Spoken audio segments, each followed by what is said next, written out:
Bienvenidos a este análisis a fondo sobre el riesgo eléctrico y lo más importante, cómo prevenirlo. Para quienes estamos en el área de supervisión de contratistas en seguridad y salud en el trabajo, especialmente bajo la normativa en Colombia, esto es el pan de cada día. Vamos a desglosar qué pasa realmente en un accidente eléctrico y por qué los protocolos exigidos por la Resolución 5018 y el RETIE son, literalmente, innegociables.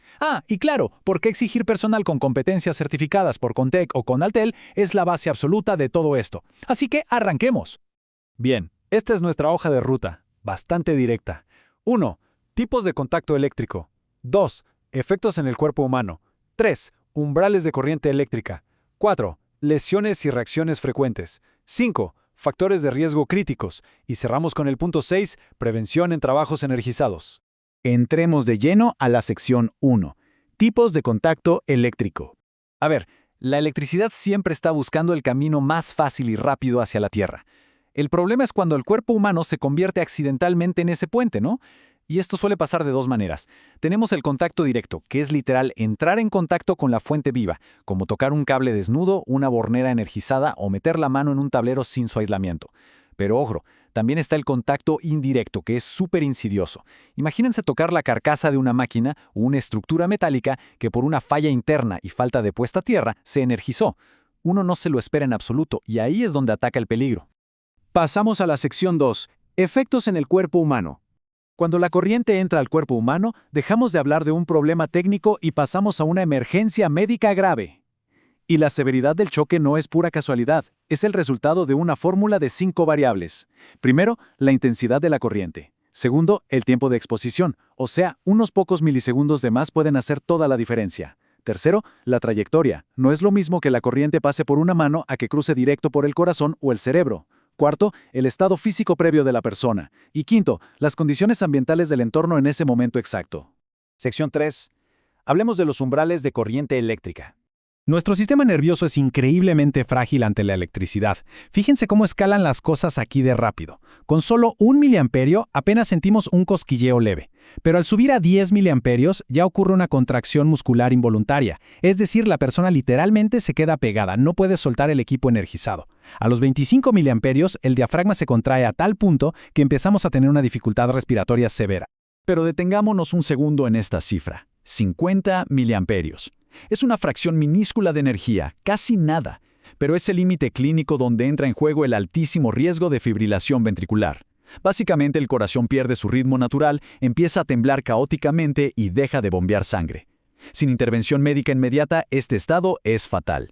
Y si la corriente supera los 100 miliamperios, bueno, las estadísticas son inflexibles.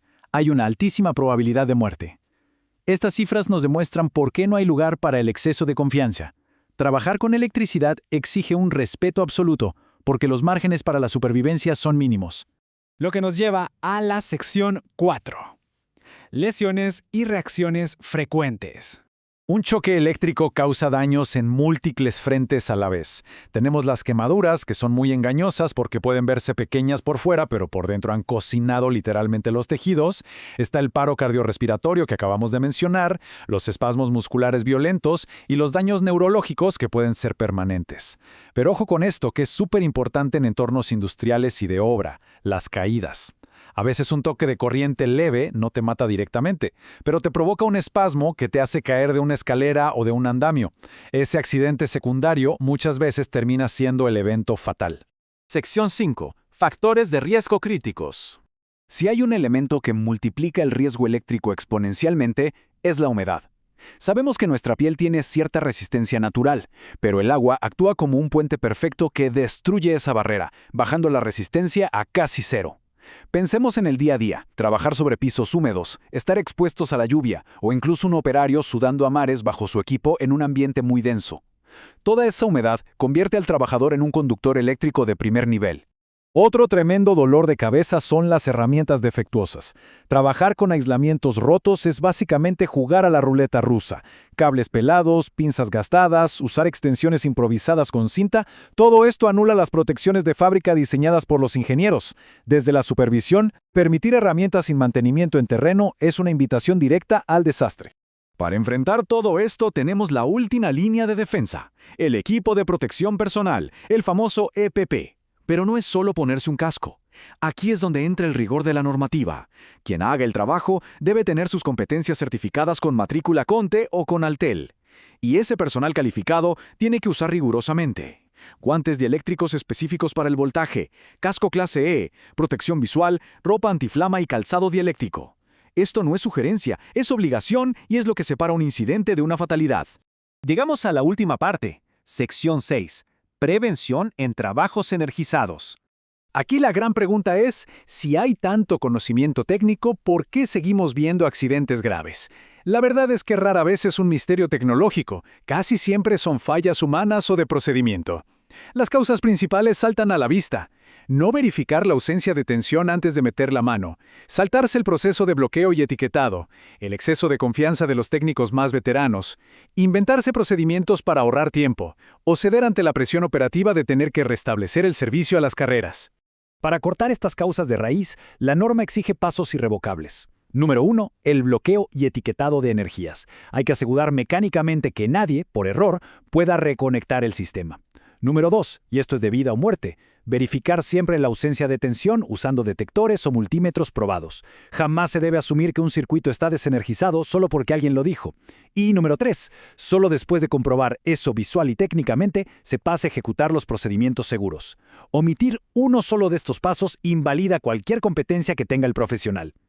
Toda esta normativa y prevención se puede resumir muy bien en esta frase ineludible: la ausencia de elementos de protección incrementa la severidad de las lesiones.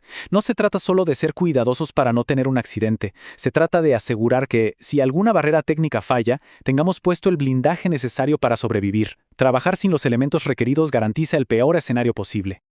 Y con esa realidad en mente, cerramos la explicación de hoy.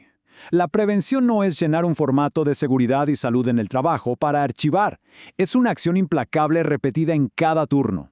Por eso les dejo esta interrogante clave para sus próximas supervisiones.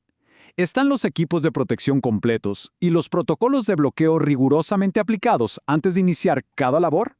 La respuesta honesta a esa pregunta es lo que verdaderamente dicta la supervivencia en el terreno.